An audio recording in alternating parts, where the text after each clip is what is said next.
दोस्तों, कैसे हैं आप लोग। आशा करते हैं आप लोग बहुत अच्छे होंगे और आप अपनी तैयारी को बहुत अच्छे तरीक़ा से कर रहे होंगे। आज जो हम लोग हैं वह 12 जून से 18 जून का जो भी इम्पोर्टेंट करेंट अफेयर है उसको लेकर हम फिर से एक बार हाजिर हैं।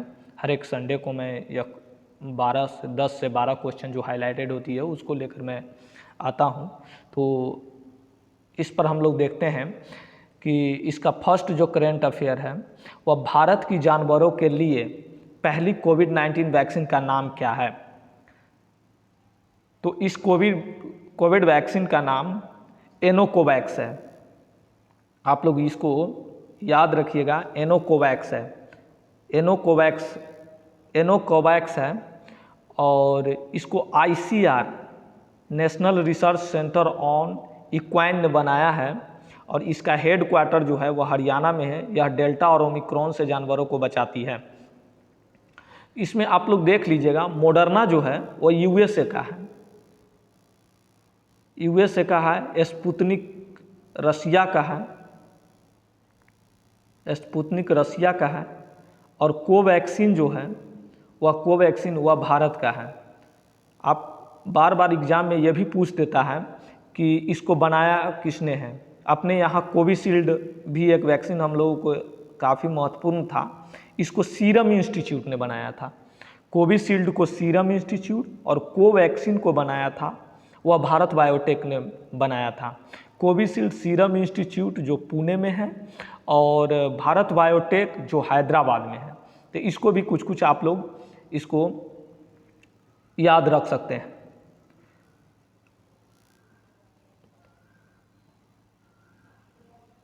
अगला जो हम लोग देखते हैं इसमें है कि इक्वाडोर, जापान, माल्टा, मोजाम्बिया और स्विट्जरलैंड को किस संगठन की सुरक्षा परिषद का अस्थायी सदस्य चुना गया है। तो यह जो संगठन है इसको अस्थायी रूप से संयुक्त राष्ट्र का जो सुरक्षा परिषद है उसकी अस्थायी रूप से सदस्य चुना गया है। इसमें भारत, आयरलैंड, केन्या, मैक्सिको और नॉर्वे जो पहले से अस्थायी सदस्य थे उनकी कार्यकाल दिसंबर में ख़त्म हो रही है और उसके जगह पर इक्वाडोर, जापान, माल्टा, मोजाम्बिक और स्विट्जरलैंड को जगह दिया गया है। और इसका जो कार्यकाल 2023 जनवरी से 2024 दिसंबर तक होंगे। भारत का कार्यकाल 2022 में समाप्त हो रहा है। तो इसीलिए यह काफ़ी हाईलाइटेड न्यूज़ है, इसीलिए आपको यह करंट अफेयर एग्ज़ाम के पॉइंट ऑफ व्यू से काफ़ी महत्वपूर्ण हो जाती है। नेक्स्ट जो करंट अफेयर है वह रूस ने किस देश के साथ पहले सड़क पुल का अनावरण किया है। तो आप लोग इसको याद रखिएगा कि रूस ने क्या किया है कि चाइना के साथ अमेजन नदी पे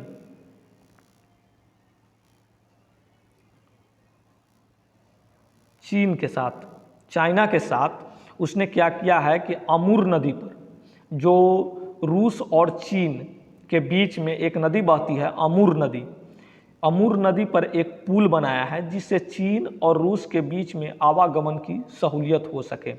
यह जो है वह रूस के ब्लागोवेत्स और चीन के हीहो को जोड़ता है। हीहो शहर है चाइना का, उसको जोड़ता है। तो इसीलिए यह काफ़ी ज़्यादा हाईलाइटेड है क्योंकि दो देशों द्वारा पहली बार यह सड़क पुल का निर्माण किया गया है।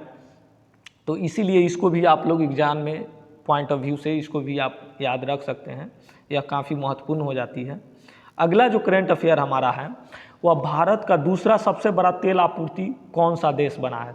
भारत का जो हम लोग आयात जो करते हैं तेल, उसमें दूसरे नंबर पर कौन आ गया है। तो इसमें दूसरे नंबर पर जो हमारा आ गया है वह रसिया आ गया है।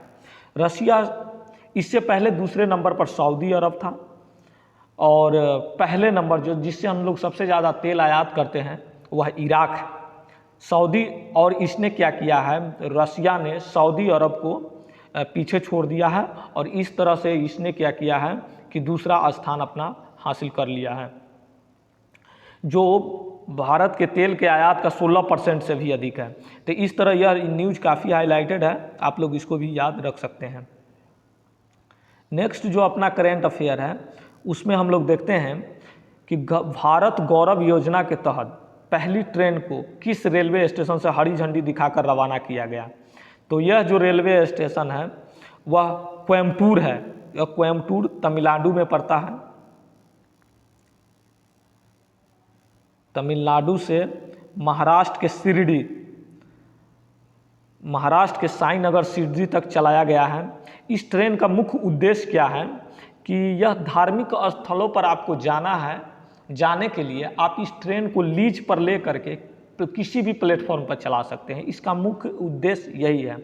भारत गौरव योजना के तहत आप ट्रेन को लीज पर ले करके आप किसी भी स्थान से प्लेटफॉर्म पर आप चला सकते हैं। तो इस तरह ये भी काफ़ी हाईलाइटेड हो जाती है, इसकी भी एग्जाम में पूछने की संभावना ज़्यादा रहेगी। अगला जो हम लोग देखते हैं, भारत द्वारा किस मिसाइल का सफल परीक्षण किया गया। तो भारत द्वारा पृथ्वी मिसाइल का सफल परीक्षण पृथ्वी टू मिसाइल का सफल परीक्षण किया गया है। या 5000 से 1000 किलोग्राम का जो वेपन है उसको ले जाने में यह सक्षम है और इसको DRDO द्वारा विकसित किया गया है। इसीलिए DRDO द्वारा जो भी विकसित किया गया है वो एग्जाम में पॉइंट ऑफ व्यू से काफ़ी ज़्यादा महत्वपूर्ण हो जाती है, इसीलिए आप लोग इसको याद रख सकते हैं। नेक्स्ट जो अपना जो करेंट अफेयर है उसके बारे में हम देख लेते हैं। ग्लोबल पीस इंडेक्स 2022 में भारत की रैंक क्या है। तो इसमें भारत की रैंक जो है वह 135 है।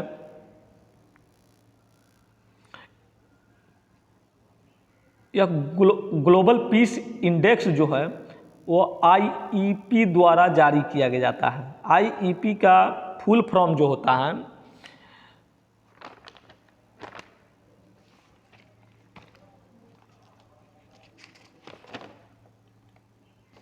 Indian national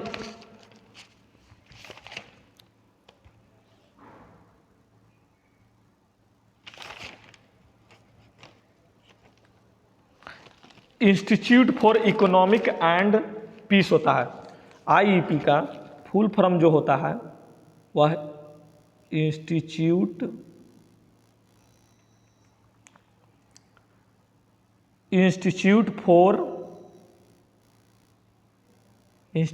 for economics and peace होता है। तो आप लोग इसको याद रखिएगा। यह इसमें इंडिया जो पहले था वो 138वें स्थान पर था और इसकी जो स्थान है वह ऊपर आ गई है, 135वें स्थान पर आ गया है। और इस पे पहले नंबर पर जो आता है वो आइसलैंड है, दूसरे नंबर पर न्यूजीलैंड और तीसरे नंबर पर आयरलैंड आता है। यह ग्लोबल पीस इंडेक्स जो आपके बार बार एग्जाम में पूछते रहते हैं, इसलिए आप लोग इसको याद रखिएगा।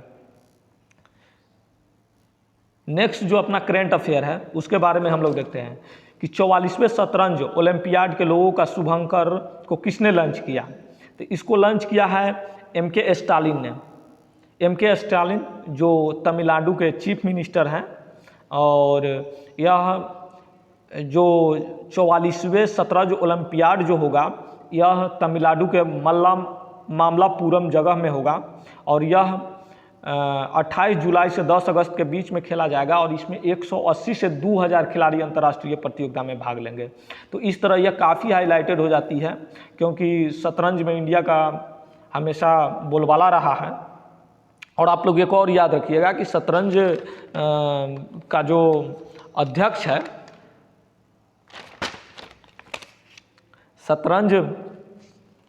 शतरंज का जो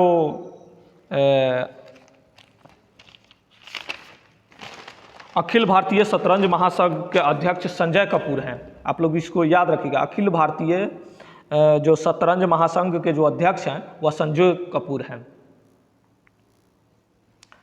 अजरबैजान ग्रैंड प्रिक्स 2022 को किसने जीता है। तो अजरबैजान ग्रैंड प्रिक्स 2022 को मैक्स वर्स्टैपेन ने जीता है। मैक्स वर्स्टैपेन यह रेड बुल के लिए रेसिंग करती है।